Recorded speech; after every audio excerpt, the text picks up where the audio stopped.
Bom, pessoal, aqui nós vamos dar início então à nossa segunda unidade, né?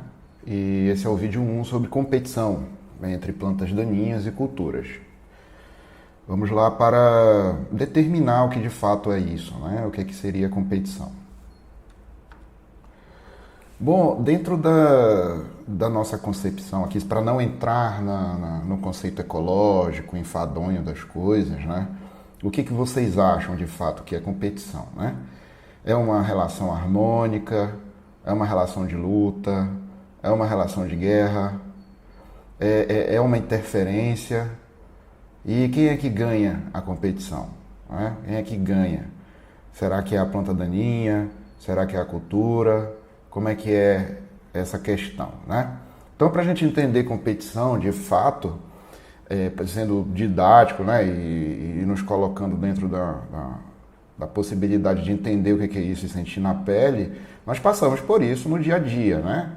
Nós passamos por isso, né? A nossa vida é uma eterna competição aí, mesmo que a gente não queira. Algumas coisas assim aparecem e você determina essa questão de luta. Por exemplo, né, vamos usar aqui o Curuçambá UFPA ou então o FPI Coraci, que vocês devem pegar aí para chegar à universidade, é uma é uma competição de fato, né? Nós temos ali um espaço super confinado, em movimento, onde a quantidade de assentos é muito menor do que a quantidade de pessoas, e ali rola uma competição, né? De fato, quem pega bonde sabe que tem que usar algumas artimanhas aí para vencer a competição. A primeira competição é por espaço, né? Você tem que primeiro é lutar para entrar no bonde, né? Ou então o bonde parar. Parou, tem que entrar e tu é estratégico, né? Geralmente quando eu dou aula aí ao vivo, eu falo pra galera, olha, tu pega o bonde, tu saca que tu vai ficar naquele lugar lá, perto do banco, onde tá aquele cara ou aquela pessoa que tu saca que vai descer antes de chegar na UFRA, né? Por exemplo, tu tá vindo ali da Cidade Nova, já tá socado o bonde, aí tu vai ficar de olho no cara que tá com a farda do líder, né? Que é da BR ali, ele vai descer e tu vai pegar aquele assento. Então, quem ganha a competição aí, né, para pegar um assento, então para conseguir chegar de boa na universidade é aquela pessoa que usa artimanhas de rusticidade, né? A pessoa que é rústica, né? Não rústica de ignorante, mas rústica de entender as necessidades realmente daquele transporte, o posicionamento que vai estar e tudo mais, né? Por isso que em uma competição entre plantas daninhas e culturas, vai ganhar, vai vencer a competição, né? Se não houver interferência humana, vai vencer a competição a planta daninha, porque ela é rústica, ela é preparada para aquilo, né? Com certeza, se tu pegar alguém que nunca pegou um ônibus na vida, né, uma mamãezada, e botar dentro de um Curuçambá UFPA, ele vai sentir dificuldade, né? Vai sentir desconforto e tudo mais. É a mesma coisa. A cultura, ela foi feita, né? Ela foi domesticada para que de fato ela atendesse algumas necessidades nossas e isso fez com que ela perdesse rusticidade, conforme a gente viu na aula passada aí os mecanismos que as plantas daninhas verdadeiras têm para conseguir sobreviver, na verdade, né? A planta daninha, ela está no mundo porque ela foi a mais apta.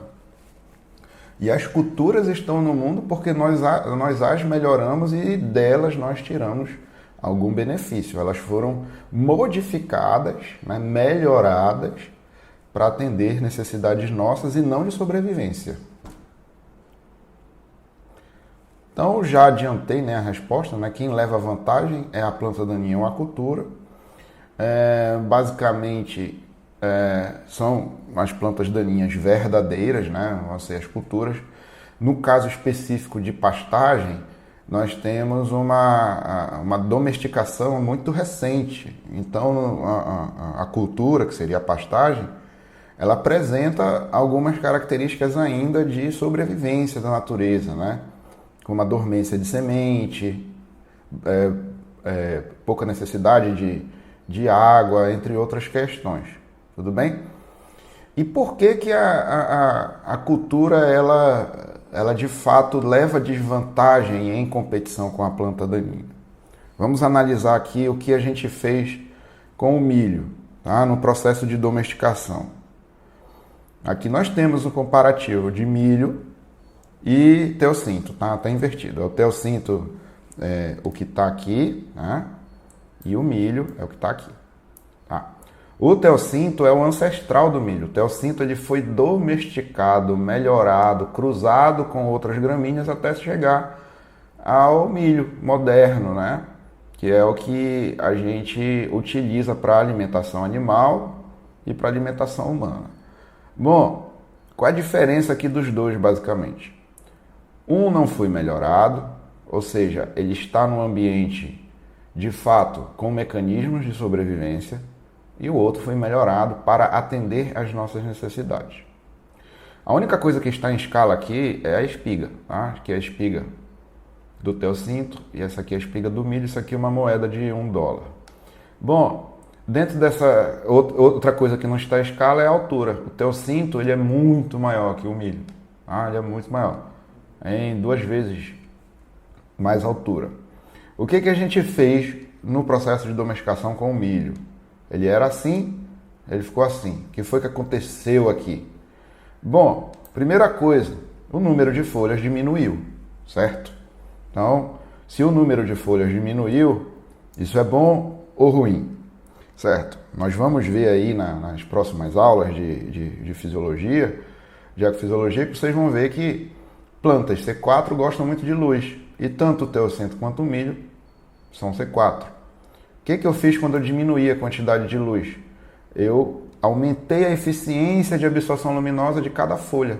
Ou seja, aqui tem menos folha, com menos sombra, ou seja, mais luz entra, maior produção de carboidrato.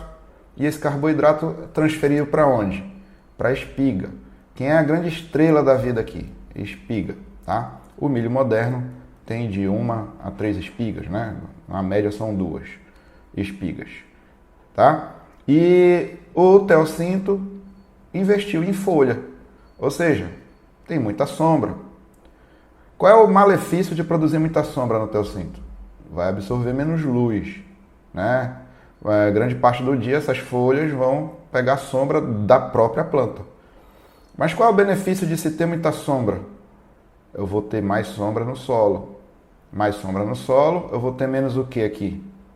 Menos planta daninha. Aqui vai passar mais luz, vai ter maior ocorrência de planta daninha. Então, ter muita folha é um mecanismo de sobrevivência, tanto para sombrear plantas daninhas, quanto para se proteger de ataque de pragas, né? Se vier inseto e comer as folhas aqui, são muitas folhas para ser comida. Possivelmente a planta consegue sobreviver ao ataque. Aqui não. Poucas pragas já tiram toda a folha. Uma outra questão no melhoramento é que eu diminuí a altura do teossinto, do processo de melhoramento. Diminuí a altura, quanto menor a altura, menor a sombra no chão. Quanto menos sombra no chão, maior a ocorrência de planta daninha. Outra questão que foi feita é que o milho tem poucas espigas, tá? E o teossinto tem muitas espigas. Por que o teossinto faz isso? Bom, se vier uma praga e comer 2 espigas, acabou a perpetuação da espécie aqui no milho. Aqui não, aqui tem várias. Podem comer várias espigas que não há problema. Então isso também é um mecanismo de sobrevivência. O que nós fizemos com a transferência de carboidrato para a espiga aqui no milho? Olha, você não precisa ser tão alto, pegue essa energia e mande para a espiga. Não produza muita raiz. Eu não consumo raiz, tá? Então menos raiz. Se eu tenho menos raiz, eu tenho menor possibilidade de absorção de água e nutrientes. Certo? E por que o homem fez isso então? Por que a gente domesticou a planta para mandar o carboidrato todo para a espiga? Bom, porque o que eu quero está aqui. A produção é muito alta. Mesmo numa área menor, uma produção é muito alta. Tá? O que eu fiz no processo de domesticação? Eu estou falando para a planta o seguinte: ei, não precisa crescer tua raiz, que eu vou botar o adubo aqui no teu pezinho. Eu vou botar água para ti. Não te preocupa com o gafanhoto que vier aqui, que eu vou matar ele. Não te preocupa com a planta daninha que tiver aqui que eu vou capinar. Certo? Então, uma planta domesticada ela é dependente do homem. Tá? A planta daninha não. Né? Ela está no mundo aí porque ela é caveira. Ela é a mais apta. Tudo bem, gente? Bom, o que a planta necessita para sobreviver? Que planta? Cultura e planta daninha. Todas as duas precisam dos mesmos recursos e condições. A gente ainda está no capítulo 1 do livro-texto e lá vai ser diferenciado o que é recurso e o que é condição. Aqui eu tenho recursos, e no azul mais escuro, e no mais claro eu tenho condições. Recursos são coisas consumíveis. São consumíveis. É como se fosse, por exemplo, na tua vida fosse dinheiro. Tá? É dinheiro. Condição é o fato, é a condição que a planta está para usar os recursos. Tá? Seria o quê? Tu ter dinheiro e ter onde comprar. Tu tem recurso e condição de comprar. Né? De nada adianta muito dinheiro, R$1 milhão lá no meio do deserto. Né? Então, se tu tiver recurso e não tiver condição de gastar, é um problema. A planta, tanto a planta daninha quanto a planta cultura, necessitam dos mesmos recursos. Mas quem precisa mais de condições? A planta cultura. Quem precisa de mais recursos? É a cultura. Então, quando tu provê isso para a cultura, que no caso é a pastagem, tá? Eu estou dando mecanismos para que ela possa sobreviver, para que ela possa produzir e para que ela possa também se defender do ataque de pragas e doenças, incluindo aí plantas daninhas. Vamos lembrar aqui. Água. Preciso de água para quê? Processo de germinação. Né? Eu preciso de água para cultura. Eu preciso de água para fotossíntese, fotólise da água. Preciso de água para o transporte de carboidratos dentro da planta, nas relações fonte-dreno. Eu preciso de água para absorver nutrientes. Tá? Eu preciso de água para que haja abertura e fechamento pneumático. Então, a água é um item extremamente sensível e necessário à cultura. Tudo bem? Vocês vão ver que a maioria das pastagens, elas têm um sistema radicular muito superficial. E, apesar de muitas serem eficientes no uso da água, elas não têm uma taxa de exploração do solo no período seco. Tá? Então, tu prover água no período seco é um método de controle cultural. Tu tá no período seco dando água para a cultura, fazendo com que ela cresça, provocando sombra aí na planta daninha. Luz, né? Basicamente, luz está relacionada à interceptação de energia luminosa que vai transformar essa energia na fotólise da água em produção de elétron e próton e fazer com que e o oxigênio, né, que sobra como produto, fazer com que haja a movimentação na cadeia de transporte de elétrons lá na fotossíntese. E isso vai me gerar uma produção de energia na ATP sintase. Então a luz ela tem essa característica de ser de fato o que a planta usa como energia para a produção de carboidrato, que vai produzir o que depois? Vai produzir folha, colmo, raiz. Né? O que a gente quer das pastagens basicamente é colmo e folha, principalmente folha, nas questões de relação de fibra lá para ruminante.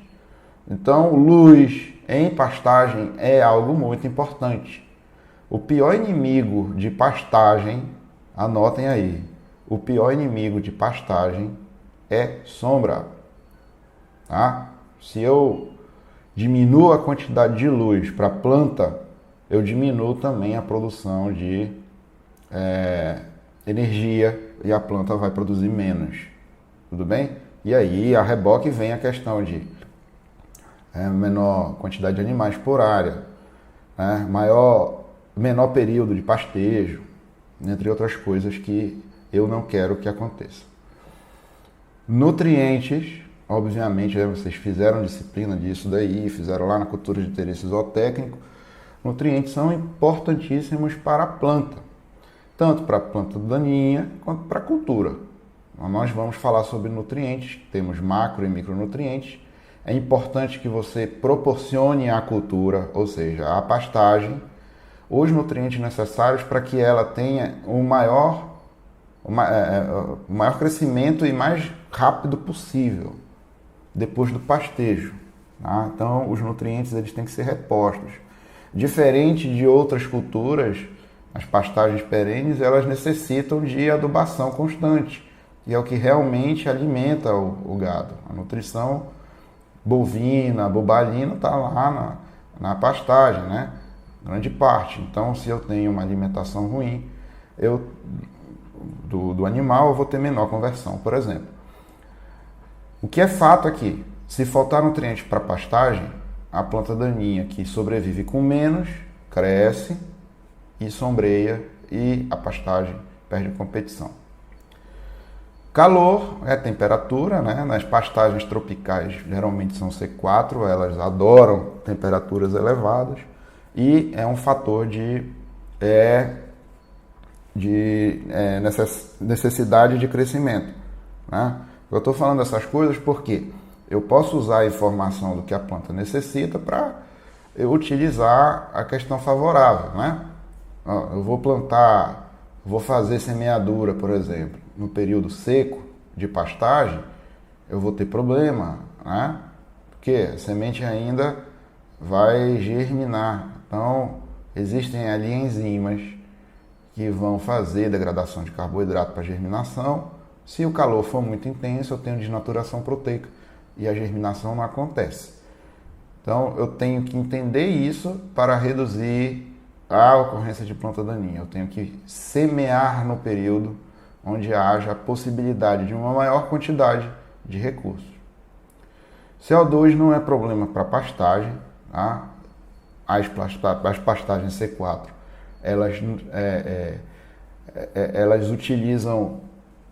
têm uma enzima de captação de CO2 que absorve apenas CO2.